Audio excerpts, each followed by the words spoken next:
Hello doctors. तो आज का हमारा टॉपिक है डब्ल्यूबीसी यानी वाइट ब्लड सेल, या फिर हम इनको ल्यूकोसाइट्स भी कहते हैं। तो आज इनके बारे में हम डिस्कस करने जा रहे हैं। इस पूरे लेक्चर के दौरान अगर आपको कहीं कोई डाउट रहता है तो आप कमेंट सेक्शन में ड्रॉप कीजिएगा। हम कोशिश करेंगे कि हम आपके सारे सवालों के जवाब दे पाएं। चलिए स्टार्ट करते हैं अपना आज का टॉपिक, वाइट ब्लड सेल। इसको हम ल्यूकोसाइट्स भी बोलते हैं, ठीक है। व्हाइट ब्लड सेल को हम ल्यूकोसाइट्स भी कहते हैं। आपको पता है ये कहाँ पाई जाती है? आपके ब्लड के अंदर, ठीक है। ब्लड में दो पार्ट्स होते हैं, आपको पता है, एक होता है प्लाज्मा और एक होती है ब्लड कॉर्पसल्स या फिर ब्लड सेल्स, ठीक है। तो ब्लड सेल्स जो तीन तरह की होती थी उसी में से एक टाइप है डब्ल्यूबीसी, ठीक है। तो अब हम स्टार्ट करते हैं डब्ल्यूबीसी के बारे में। तो जब हम डब्ल्यूबीसी के बारे में पढ़ेंगे, डब्ल्यूबीसी की प्रॉपर्टीज को पढ़ेंगे, तो साथ के साथ हम इसका कंपैरिजन करके चलेंगे किसके साथ? आरबीसी के साथ। यानी डब्ल्यूबीसी के बारे में भी जानेंगे और उसका कंपैरिजन करेंगे हम किसके साथ? आरबीसी के साथ। तो डब्ल्यूबीसी आपको पता है किस तरह की होती है? कलरलेस होती है। कैसी होती है? कलरलेस होती है, यानी कि इनमें कोई कलर नहीं होता, या फिर किसी बुक में ये व्हाइटिश आपको लिखे हुआ दिखेगा कि व्हाइटिश कलर की होती है।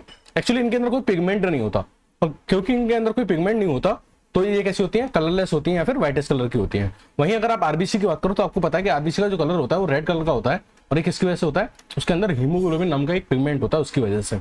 अगर आप नंबर की बात करो तो आरबीसी का जो नंबर होता है वो बहुत ज्यादा होता है एज कम्पेयर टू डब्ल्यूबीसी। तो डब्ल्यूबीसी लेस इन नंबर होती है जबकि आरबीसी मोर इन नंबर होती है। अगर आप इन दोनों का रेशियो देखो तो अप्रोक्सीमेटली 500:1 ये रेशियो रहता है, आरबीसी और डब्ल्यूबीसी का जो रेशियो रहता है। यानी हर एक डब्ल्यूबीसी पर 500 आरबीसी होती है, इतना ज्यादा आरबीसी का नंबर होता है। अगर आप एक पर क्यूबिक मिलीमीटर यानी पर MM³ पर क्यूबिक मिलीमीटर में देखो तो अगर आप डब्ल्यूबीसी का काउंट देखोगे तो डब्ल्यूबीसी जो होती है वो होती है 4000 to 11,000।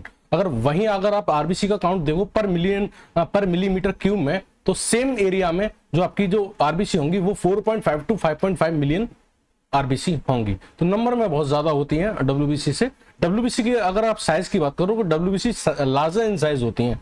अगर हम किसी डब्ल्यूबीसी का जो मैक्सिमम साइज पॉसिबल है उसको देखें तो डब्ल्यूबीसी का जो मैक्सिमम साइज है वो 18 माइक्रोन पॉसिबल होता है जनरली। वहीं अगर हम आरबीसी का बात करें तो आरबीसी का जो मैक्सिमम साइज होता है नॉर्मल आरबीसी का वो 7.2 माइक्रोन होता है। कितना होता है? 7.2 माइक्रोन होता है। अगर आप शेप की बात करो तो जो डब्ल्यूबीसी होती हैं वो इरेगुलर शेप की होती हैं। यानी हम ये कहते हैं ये अमीबॉइड शेप की होती हैं। किस शेप की होती हैं? अमीबॉइड शेप की होती हैं। और इसका होने का ये रीजन है कि सपोज करिए कि ये एक ब्लड कैपिलरी है। ये क्या है? ये समझिए एक ब्लड कैपिलरी है और इसके अंदर ये डब्ल्यूबीसी है, ठीक है। और मान लीजिए कोई टिश्यू है और ये टिश्यू के अंदर कोई बैक्टीरिया है, ठीक है। तो ये जो डब्ल्यूबीसी होती है ये इस बैक्टीरिया के पास जाती हैं और इस बैक्टीरिया को जाके क्या करती हैं? डिस्ट्रॉय करती हैं। अब इस डब्ल्यूबीसी और बैक्टीरिया के आसपास के रास्ते में बहुत सारे टिश्यू होंगे या बहुत सारी चीजें प्रेजेंट होंगी। तो ऐसा नहीं है कि इनके लिए डब्ल्यूबीसी का उस टिश्यू तक पहुंचने के लिए कोई हाईवे है या कोई सीधा रास्ता है, ठीक है। तो डब्ल्यूबीसी ऐसे करके घूम फिर के या फिर अपनी शेप को चेंज करते हुए, एडजस्ट करते हुए वहां पहुंचेंगी। तो आरबीसी जो डब्ल्यूबीसी होती हैं वो अपना शेप चेंज करती रहती हैं, यानी वो अमीबॉइड शेप की होती हैं। जबकि आरबीसी की अगर हम शेप की बात करें तो आरबीसी की जो शेप होती है वो आपको पता है, जब आप उसे टॉप व्यू से देखेंगे, ऊपर से देखेंगे तो वो डिस्क शेप होती हैं। जब आप उसका कटिंग करके साइड व्यू देखेंगे, जब आप आरबीसी का साइड व्यू देखेंगे तो आरबीसी का साइड व्यू कैसा होता है? It is biconcave disc shape, ठीक है। बाइकॉनकेव डिस्क शेप होता है, ओके। ये बाइकॉनकेव साइड व्यू है और टॉप से देखेंगे तो आपको डिस्क शेप दिखेगी, ठीक है। ये टॉप व्यू है, डिस्क शेप टॉप व्यू, और ये साइड व्यू है बाइकॉनकेव, ठीक है। चलिए अब बात करते हैं हम न्यूक्लियस के बारे में। तो आपको पता है कि डब्ल्यूबीसी जो होती है उनके अंदर न्यूक्लियस प्रेजेंट होता है, जबकि आरबीसी जब मैच्योर आरबीसी बनती है, आरबीसी का जब फॉर्मेशन हो रहा होता है यानी इरेथ्रोपोइसिस हो रही होती है, तब तो उनके अंदर न्यूक्लियस प्रेजेंट होता है। लेकिन जब मैच्योर आरबीसी की बात करें, जब आरबीसी मैच्योर हो जाती है तो उसके अंदर न्यूक्लियस क्या हो जाता है? एब्सेंट होता है। यानी मैच्योर आरबीसी के अंदर न्यूक्लियस क्या होता है? एब्सेंट होता है। बात करें पिगमेंट की तो डब्ल्यूबीसी के अंदर कोई भी पिगमेंट नहीं पाया जाता, क्योंकि इसके अंदर पिगमेंट नहीं पाया जाता, इसलिए किस कलर की होती है? कलरलेस होती है। वहीं अगर आप बात करो हीमोग्लोबिन की तो हीमोग्लोबिन नाम का जो पिगमेंट होता है वो किसके अंदर पाया जाता है? आरबीसी के अंदर पाया जाता है, जबकि हीमोग्लोबिन डब्ल्यूबीसी के अंदर नहीं पाया जाता है। अगर आप बात करें ग्रेन्यूल्स की तो देखो होता क्या है, आरबीसी हमेशा एक ही तरह की होती है। यानी आरबीसी की जितनी सेल होंगी वो सिर्फ एक ही तरह की होंगी दिखने में, सारी आरबीसी एक ही तरह की दिखने में होंगी। लेकिन जो डब्ल्यूबीसी होती हैं वो ग्रेटर देन वन टाइप होती हैं, वो एक से ज्यादा तरह की होती हैं, कई तरह की होती हैं, डिफरेंट फॉर्म की होती हैं। यानी मैनी डिफरेंट फॉर्म होती हैं, कई डिफरेंट फॉर्म की होती हैं। तो कुछ जो डब्ल्यूबीसी जो होती थी उनके अंदर हमने देखा गया कि कुछ स्पेसिफिक ग्रेन्यूल्स पाए गए। क्या पाए गए? कुछ स्पेसिफिक ग्रेन्यूल्स पाए गए। कुछ स्पेसिफिक ग्रेन्यूल्स पाए गए। ठीक है, तो अगर हम बात करें specific granules, not granules, we will say specific granules, तो वो WBC में तो पाए जाते हैं बट वो RBC में एब्सेंट होता है। ठीक है, ग्रेन्यूल्स। अगर हम बात करें लाइफ स्पेन की, तो RBC का जो लाइफ स्पेन होता है वो 120 डेज का होता है, जबकि WBC का जो लाइफ स्पेन होता है वो फ्यू आवर्स टू 14 डेज होता है। कुछ WBC कुछ घंटे के लिए जीती हैं और कुछ 14 डेज तक। इनका लाइफ स्पेन कुछ भी फिक्स नहीं होता। WBC का लाइफ स्पेन कोई फिक्स नहीं होता, it depend upon the condition of the tissue. कोई इन्फेक्शन तो नहीं है। ठीक है, WBC का नंबर और लाइफ स्पेन ये कोई सर्टेनली फिक्स नहीं होते, ये वेरी करते रहते हैं, depend upon the condition of the patient and person. Okay, तो जो WBC है इसका लाइफ स्पेन कुछ फ्यू आवर्स से लेकर 14 डेज तक हो सकता है। अगर हम नेचर की बात करें तो RBC मैंने आपको बताया सिर्फ एक तरह की होती है, वन टाइप की होती है, जबकि जो आपकी WBC होते हैं वो कई डिफरेंट टाइप्स की होती है, मेनी टाइप्स की होती है। अगर आपने नाम सुना हो तो acidophil, basophil, neutrophil, monocytes, lymphocytes, ये सारे क्या हैं, टाइप्स ऑफ RBC हैं। ठीक है, इसके बारे में हम डिटेल में पढ़ेंगे। आपने सुना होगा एसिडोफिल, बेसोफिल, न्यूट्रोफिल। ठीक है, ये सब हम डिस्कस करेंगे। ये सब क्या है, टाइप हैं WBC के, लिम्फोसाइट्स, मोनोसाइट्स। ठीक है, ये सब हम डिटेल में पढ़ेंगे इनके बारे में। फंक्शन की बात करें तो आपको पता है कि जो आपकी RBC थी उसका फंक्शन क्या था, transport of oxygen and carbon dioxide. Oxygen और कार्बन डाइऑक्साइड का ट्रांसपोर्ट करना किसकी हेल्प से, हीमोग्लोबिन की हेल्प से। ठीक है, और बफर एक्शन मतलब ब्लड का pH ना बदलने देना। ठीक है, ब्लड का pH नहीं चेंज होने देते थे। वहीं अगर आप WBC के फंक्शन की बात करो तो WBC का फंक्शन जो होता है वो होता है इम्यूनिटी प्रोवाइड कराना और हमें डिसीजेस से बचाना।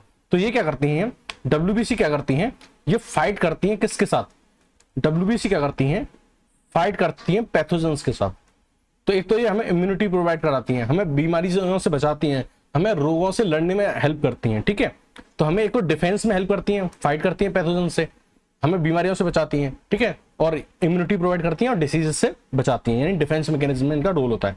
कैसे करती हैं ये सारी काम, फैगोसाइटोसिस से। कैसे, फैगोसाइटोसिस, यानी पैथोजन जो होगा उसको अपने, जैसे मान लीजिए WBC है और यहाँ ये पैथोजन है, तो ये इसके पास जाएंगी, इस तरीके से इसको क्या करेंगे, अपने अंदर क्या कर लेंगे, इसको इंजेस्ट कर लेंगे। ठीक है, तो फैगोसाइटोसिस यानी उसको क्या कर लेंगे, कैप्चर कर लेंगे और उसको डाइजेस्ट कर देंगे। या फिर दूसरा तरीका ये होता है कि एंटीबॉडीज प्रोड्यूस करेंगी WBC, एंटीबॉडीज की हेल्प से जो पैथोजेंस है उनको किल करेंगी। ठीक है, तो this was basic properties of WBC and it was comparison with RBC। अगर हम बात करें क्लासिफिकेशन के बारे में, एक बेसिक क्लासिफिकेशन लेते हैं कि RBC तो एक ही तरह की होती थी, जबकि WBC जो होती थी वो कई तरह की होती थी। मैंने आपको बताया कि WBC जो होती है वो ग्रेटर देन वन टाइप की होती है, यानी WBC मैंने बताया था आपको ग्रेटर देन वन टाइप की होती है। तो ये जो एक से ज्यादा तरह की है, किस बेसिस पे है और कितने तरह की होती है उसके बारे में हम थोड़ा डिस्कस करते हैं। तो हमने आपको बताया था कि WBC को हम on the basis of granules, मैंने बताया था ना कि इनके अंदर कुछ ग्रेन्यूल्स पाए जाते हैं इस तरीके के, आप इनको स्पेसिफिक ग्रेन्यूल कहिए। क्या कहिए, स्पेसिफिक ग्रेन्यूल। कुछ स्पेसिफिक ग्रेन्यूल्स पाए जाते हैं। क्या पाए जाते हैं, स्पेसिफिक ग्रेन्यूल्स। तो ये स्पेसिफिक ग्रेन्यूल्स पाए जाएंगे या नहीं पाए जाएंगे साइटोप्लाज्म में, कहां पे, साइटोप्लाज्म में ये स्पेसिफिक ग्रेन्यूल्स पाए जाएंगे या नहीं पाए जाएंगे, इसी के बेसिस पे हमने दो टाइप्स की WBC कर दी। एक वो WBC जिनके पास ये ग्रेन्यूल्स थे और दूसरी वो WBC जिनके पास ग्रेन्यूल्स नहीं थे, प्लेन साइटोप्लाज्म था। क्या था, प्लेन साइटोप्लाज्म था, this type of plain cytoplasm. यानी एक वो जिनके अंदर ग्रेन्यूल्स थे तो उनको हमने बोल दिया ग्रेनुलोसाइट्स। क्या बोल दिया, ग्रेनुलोसाइट्स। और एक जिनके पास ग्रेन्यूल्स नहीं थे उनको हमने क्या बोल दिया, एग्रेनुलोसाइट्स। ठीक है, एग्रेनुलोसाइट्स, जिनके पास ग्रेन्यूल्स नहीं थे, प्लेन साइटोप्लाज्म था। तो हम अगर हम स्पेसिफिक ग्रेन्यूल्स के बेसिस पे, किसके हेल्प से, कुछ स्पेसिफिक ग्रेन्यूल्स थे उनके बेसिस पे अगर डिवाइड करें तो दो तरह की होती हैं, ग्रेनुलोसाइट और एग्रेनुलोसाइट। जिनके पास होते हैं स्पेसिफिक ग्रेन्यूल, ग्रेनुलोसाइट, जिनके पास नहीं होते वो एग्रेनुलोसाइट्स। ठीक है, अब जो ग्रेनुलोसाइट्स होती हैं वो भी तीन तरह की होती हैं। कितने तरह की होती हैं, तीन तरह की होती हैं, on the basis of staining of this granules.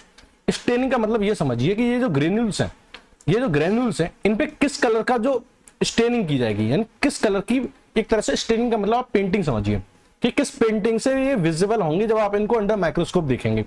तो इनके ऊपर किस कलर की पेंटिंग की जाएगी। जैसे मैंने अभी मान लीजिए इन पे येलो पेंट कर दिया, लेकिन मान लीजिए कि किसी और कलर का पेंट कर दिया जाए, मान लीजिए अब रेड कलर का पेंट कर देते हैं, पिंक कलर का पेंट कर देते हैं, मतलब पेंट कर दो, तो आप ये होगी स्टेनिंग इनकी, ये क्या होगी स्टेनिंग। तो ये जो ग्रेन्यूल्स हैं आप इनको किस कलर से स्टेन कर रहे हैं, एसिडिक नेचर की डाई है इनकी या बेसिक नेचर की डाई है या फिर किस नेचर की डाई से ये स्टेन हो रहे हैं, ठीक है, उसके बेसिस पे हमने इनको 3 पार्ट्स में डिवाइड कर दिया। तो on the basis of staining property हमने इनको 3 पार्ट्स में डिवाइड किया। अगर ये एसिडिक स्टेन से इनकी स्टेनिंग हो रही है, यानी अगर ये स्टेन हो रहे हैं किससे, एसिडिक कलर की डाई से, एसिडिक डाई से, तो हम इनको बोलते हैं एसिडोफिल। क्या बोलते हैं, एसिडोफिल या फिर इजोनोफिल।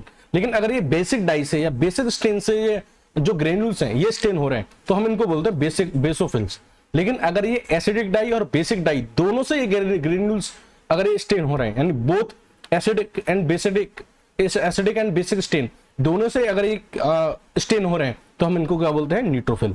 तो on the basis of staining property granulocytes are of 3 types, acidophil, basophil and neutrophil. ठीक है, चलिए अब हम बात करते हैं ए ग्रेनुलोसाइट्स के बारे में, यानी ये प्रिलिन साइटोप्लाज्म वाले। तो इनका तो हमने 3 टाइप आपको बता दिया, एसिडोफिल, बेसोफिल और न्यूट्रोफिल। ये एसिडिक डाई से स्टेन होगा, ये बेसिक डाई से, और ये बोथ दोनों से। अगर हम बात करें एग्रेनुलोसाइट की तो ये भी 2 तरह के होते हैं। एक इसका टाइप होता है मोनोसाइट और एक टाइप होता है इसका लिम्फोसाइट। एक तो होता है मोनोसाइट और एक होता है लिम्फोसाइट्स। ये जो हमने डिवीजन किए हैं ये इस बेसिस पे किए हैं कि इनका शेप ऑफ न्यूक्लियस क्या है।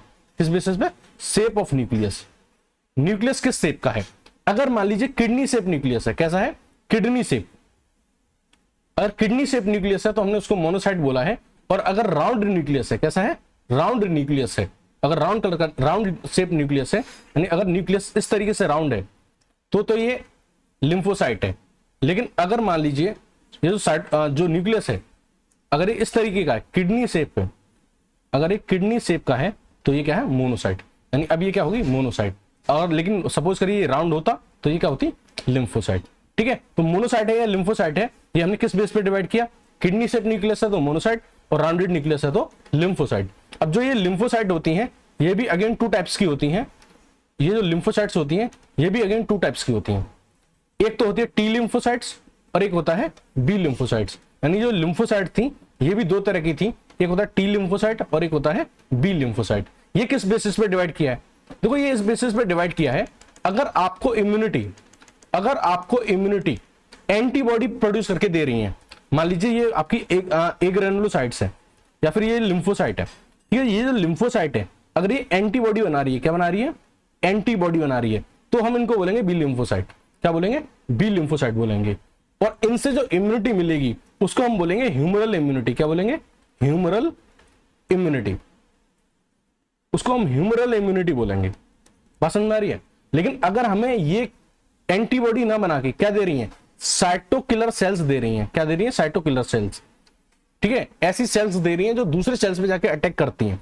ठीक है, साइटोकिलर्स यानी सेल्स को मारने वाली सेल दे रही हैं, साइटोकिलर सेल दे रही हैं।